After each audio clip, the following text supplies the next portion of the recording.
Dr. Bhaskar, Assistant Professor, Department of Computer Science and Engineering, Anna University, Chennai. Area of specialization is software engineering and database system. Guided more than 12 research scholars, published more than 40 national and international papers. Is a reviewer and editorial board member in international journals. Welcome to the UGC lecture series in computer science. In this series of lectures, we have been looking at a subject software engineering. And for today's session, we will be discussing on software configuration management. It starts out with the basic question of why is a software difficult to be built? It is primarily because of certain reasons. So, a software is basically difficult to be built because of lack of control, lack of monitoring, lack of traceability and uncontrolled changes. This need not be at the developer's side. This may be from different perception of people, different group of community. One obvious point is that developer play a vital role, but then end users having posted, they might have lot of changes to the particular product. So, that is why we have mentioned a last point, uncontrolled changes. Some of the basics of this particular software configuration management include, starts with identification. Identifying software configuration items is been the baseline. About controlling the release of a product and changes to it throughout its life cycle. I would have started with an objective of what this product should carry, and I have to maintain till the end that this product should contain only these set of features and it should be a controlled activity. The other point is about status accounting, where we record and report the status of components and changes. As we maintain in our system the different versions of a particular document, we wish to have a revision to one set of document in different phases.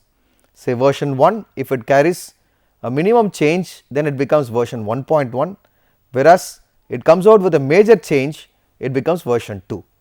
So, we would like to maintain different versions of same product over a period, then we record and report the status of those components and the changes that we adopt to.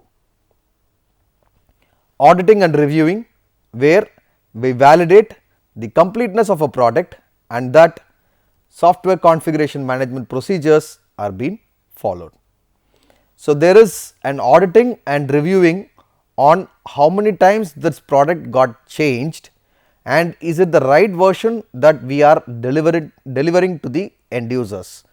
There will be a review procedure on how many changes that this product has acquired and is it the right version that we are providing it to the end users. Some of the conflicts that we might have in a team software development include simultaneous updates. Two or more persons who are working on a particular software may post simultaneous updates. This has been a common problem whenever a transaction happens. Say for example, A and B are two different persons who are working on a same document, and if the first person makes a changes on this particular document without the notice of the second one, at the same time B also makes some changes, then whose notification is brought to the auditing side or at the reviewing side, or is it just made as a draft? This becomes a conflict. Simultaneous updates, how to prevent one person from undoing the changes of another. And the second conflict is shared and common code, how to notify everyone who needs to know about the change. If suppose I have made a changes on the code that a person has worked on, how this change has to be notified to the others who are working either on the team or on the different franchises. And the third conflict is on versioning. How to make changes to all the affected versions when needed. So, as we maintain different versions of the documentation, different versions of the code, how to intimate about all these changes to the affected versions when needed. So, for all these reasons, these configuration management will work. So, we are to define some basic definitions for these configuration management skills. One is to give the baseline for this configuration management, one or more software configuration items that have been formally reviewed and agreed upon and serve as a basis for further development. Say for example, a software configuration item A which carries a collection of software elements treated as a unit for the purposes of software configuration management. This configuration A, which is a collection of all elements of a baseline and a description of how they would fit together. So, every configuration management will take up the baseline from a particular component, then it gives you description of how this will suit to these needs. Then it will have a configuration control board where a group of people who will work with the responsibility of reviewing and approving the change to the baseline. So, anything that has been formed to the baseline need to be basically been approved. So, if I wish to make any modifications on top of these baselines, then there has to be an executive committee who will make appropriate changes, then it gets incorporated to those baseline documents. Say for example, once for every 4 years, if an university revises on say the curriculum and the syllabus, there will be an executive board of studies committee who will document on the revised procedure of the regulation and the curriculum and the syllabi. So, after having made these changes, then it has to be incorporated with the baseline standards on where these standards has been adopted. So, with reference to the software, all of the code, specifications, plans, descriptions, process and documents associated with the software development effort has to be brought out as a software configuration management. With versions, a specific instance of a baseline or a configuration item is taken up. Some of the examples which a configuration items will provide are say a product concept specification, a software project plan, a software requirement specification, software design descriptions, source code, database description, software configuration management procedure, software release processes, software test documents, user documentation, maintenance documentation. So, these are some of the examples where we maintain the configuration items. Now that we have to talk more about the change control process that are adopted as part of this configuration management. So, the configuration management proposed changes to baseline must have some level of review. So, I will initially take up the baseline which is to be reviewed and revised. Where and all revision is required, I will study on those aspects where those revisions are majorly to have an impact. The impact of proposed changes must be identified and to be understood in depth. So, there basically requires a clarity of which requirement needs to have a change, and those are to be initially understood and should have got a clear understanding of how it should be studied and modified. When appropriate, the approval of configuration committee board, key managers and the project members must be obtained.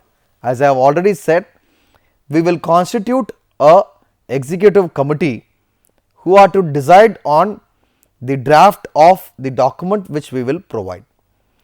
any further updations or revisions that are required as part of the development, then this configuration committee will suggest where these suggestions and improvements are to be made.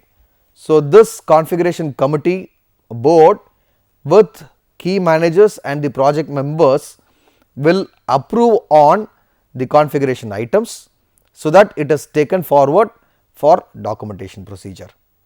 The same change control is to be approved for all the changes before it must be properly implemented. After the changes are being made, all the affected parties must be notified. You would have come across certain products which after delivery has been notified as a failure as an initial level. If suppose those failures have been identified, say for example after 1 month of delivery of a particular product, then the entire software development team will comprise a committee which will decide on those failure products or those failure features and will rectify the same. They will adopt those products which have been made as a failure and will rectify those problematic areas, then it gets released. So, these change control are once after being made changes, it will go to the affected parties, get notified with what are the modifications and what are the areas in where these problems have turned out, and will be notifying them with how exactly it should be corrected. Either in terms of procedure, if it is small, it can be easily corrected in terms of procedure. If it is large, then the product is reverted back to the company, they will rectify the entire product and it will be released as a different version. After it has been managed for a change, now it is up to maintaining the different versions. So, we will talk about version control. So, this version control allows different projects to use the same source files at the same time. So, the base being common, as we have said, SCM requires a baseline. So, the common source code being adopted for different versions. Say I might require the same startup page of username and password for different releases of different version of a product produced by the same company. Then in that particular case, the username and password being the same, but the other pages of it needs a revision. So, it allows different projects to use the same source file at the same time, isolates work that is not ready to be shared by the rest of the project, isolates work that should never be shared. So, we make a note of which items are to be shared with a different community and which item are not to be shared. Allows software engineers to continue development along a branch even when a line of development is frozen. So, a baseline management for the software configuration management is the basic thing which we try to adopt with, and we basically put up a question of what baselines are required to be identified and managed. So, what is that which is preliminary that is to be identified to be maintained as a configuration management scenario? These are typically aligned with the major milestones. Once we define on the schedule of the entire project, then the milestones in terms of structure of the project need to be gathered and those are to be assigned with. Let us go in for a short break.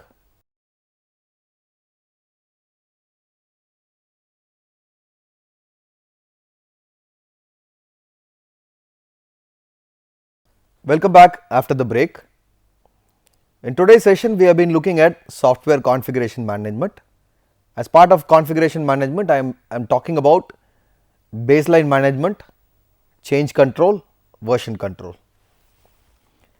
So, before the break, we were taking up a question on what baselines are required to be defined and managed, and those are to be typically aligned with the major milestones. So, anything that has been consumed as a project has to meet up with the milestones. So, we could not skip on the schedule that we have provided on the project, and it applies to documents as well as to the code. How is the current software configuration defined? It is defined as a snapshot of everything the product has produced at the same point in time. So, whatever we wish to produce as a product has been produced, whether it is on time or not, is a basic thing which a configuration management adopts to. Who must approve the changes into the baseline? There is a change control board who will decide on what exactly need to be modified on this particular product so as to maintain it as a standard. How and when are the baselines created and physically controlled? Through the use of software, document control systems, code control tools and procedures to prevent the making of unapproved changes. Here, when we define how and when are the baselines, we basically understand from the document the entire control system procedure, the code to control on the tools and the procedures. Even when we are trying to adopt certain tools that is already prevailing, when we understand those tools, there exists certain code standards over which there need to be a change control or a version control, and we make the major changes to it, we prevent making unapproved changes to the existing system. The other question is, how are people informed about the changes? Once after delivery of a particular product, now it is the responsibility of higher version to get notified to the target audience. So, how do we notify that these changes have happened to the existing version of this product? It is the responsibility of the change control board who disseminates the changes of information via different communication medium. So, how are the baselines verified? These baselines are verified by means of reviews, inspections and testing of code. Already we have gone through the procedure of the same reviews, inspections and the testing of code during the phase of software development life cycle, but then once after we come out with certain advancements or changes in the configuration, then it is again to notify to the same committee whether to interview or inspect and to have a different testing procedure. Then it has been carried out and the same has been adopted with the baseline for its rectification. Are baseline tied up to the project milestones? Many projects are tied up with milestones because the schedule of the project need to be clearly understood and should be properly maintained. So, many projects do maintain with the milestones, but during the code many may not be. Say when we are about to modify on the code, we may have to basically understand the already existing code which might take more of your time. So, in that particular case we may not be able to meet up with the milestones. So, for that procedure at the part of the code we may have to give them a more time when compared to the requirements and design phase. What information is required to process a change to the baseline? So, we may have to notify with a description of the proposed changes, reasons for making the changes, list of other items affected by the changes. Say whenever we wanted to notify the external community about the changes that we wish to make on this particular product, we may have to clearly describe them, what has been proposed as part of this particular product and where exactly the changes are to be incorporated, with the reasons and the justification for making those changes, and we will provide them with list of other items affected by making these changes with. Say certain things that would have executed formally may not work now. So, we may have to highlight with the reasons of why those have not been working and what are the changes which we have made which might be enhancing to the already existing outputs. What tools, resources and trainings are required to perform the baseline changes assessment? Say the file comparison tools to identify the changes. Say as and when we were working on the different versions of a particular document, we can compare two different documents on how the version 1 of the document got varied with version 2. So, when you are about to use higher versions of Windows, even this facility is predominant. Say if I have made one particular document ready and I have mentioned it as version 1 and the same document I have made as version 2. Now to check on where and all I have made changes, I can compare these two documents together so that it would give me an highlight of where the exact modifications have been produced with. So those are said to be as file comparison tools, which are to notify you with the changes that this particular version has adopted with. So either as a part of development, we might produce them with a given set of resources, and it is essential for us to give a training. If there are certain advances or enhancement that has been made, it can be notified as part of a retraining session which has to be conducted. So resources and training depend on the size and complexity of the project. As a baseline management, what metrics should be used to assess the change to a baseline? One is the complexity, average module size, number of modules that got changed, number of bugs fixed and verified, and the entire code that is to be covered. How are unauthorized changes to source code prevented, detected and corrected? So these kind of configuration management gives a detailed note on how it got prevented, detected and made a base for correction also. There are no way to prevent unauthorized changes. We cannot restrict, we cannot prevent entirely, or 100% we cannot prevent it, it is to a minimal amount.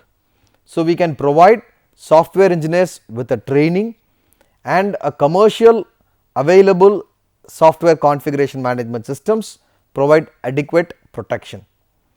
Unauthorized changes should be caught during assessment procedure itself. The other question is that what tools, resources and training are required to perform the baseline management. This baseline management requires a full equipment of or a full training of a fully featured software configuration management tool. On large projects, a separate configuration management group may be needed. A separate configuration management training is required for all involved processes of the development of software configuration management.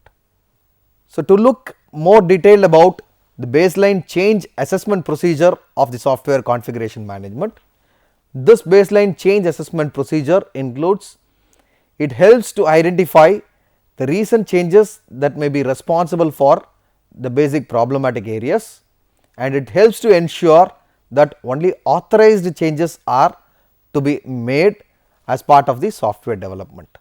If it is said to be unauthorized and proper access is not been provided with, those are the areas where there need to be no change at all. So a change control and a version control is blocked to those procedures. And to discuss about workspace management, software engineers need a consistent and reproducible workspace area in which they can develop and debug their code.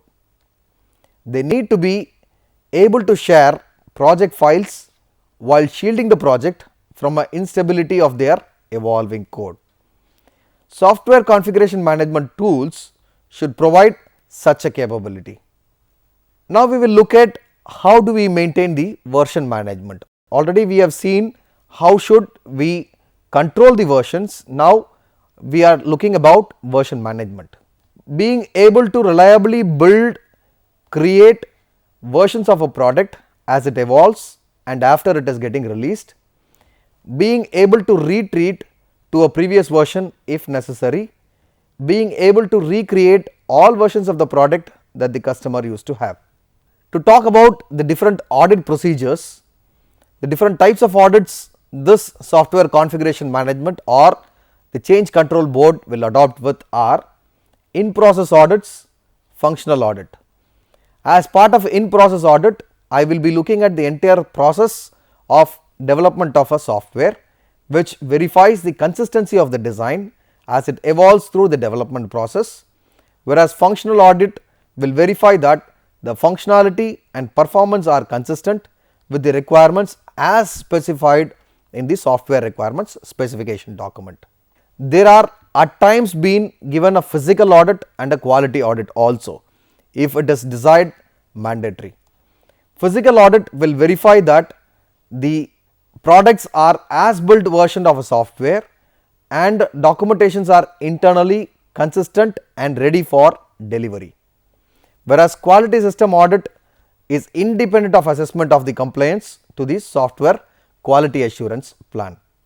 Configuration status accounting requirements include identifying the types of information that the project managers need, identifying the degree of control needed by the project management, identifying the reports required and the different audiences for each report, identifying the information required to produce each report. Whenever we are talking about this configuration management, in order to assess and report on the status of accounting of the configuration management, we may have to basically identify on these 4 points which are to project basically from the types of information, the degree of control, the reports that are to be basically provided with, the information required as part of every document are also to be provided with. In summary, software configuration management is inevitable. So, as we also might understand, change is inevitable. The changes which are the basic requirements which an end user has basically provided you with, say in form of a requirements engineering, may not be possible to carry out till the end. There are at most possible changes that are to be carried out as part of the product development also. If there are many changes that are to be incorporated within the product development, those products or those changes are to be properly approved by any one of the audit committee, then it has to be incorporated at appropriate places. So, changes as part of configuration management is inevitable. Defined procedures are required to manage change without preventing the change. So, we cannot prevent the change, but then we may have to manage the change that we have provided with. Software presents many challenges from a control, management and tracking perspective. Knowing what you have and how you got there is very important. We can understand that we know what is to be developed and we should also know that how we should reach the goal is also an important aspect that configuration management basically requires as a baseline. Being able to recreate exactly what is delivered to the customers is also been an essential component. Some of the questions for this particular session: what do you understand from the baseline of software configuration management? Who must approve the changes to the baseline if required? Is audit essential before the product has actually been delivered? Mention the different type of audits. Thank you.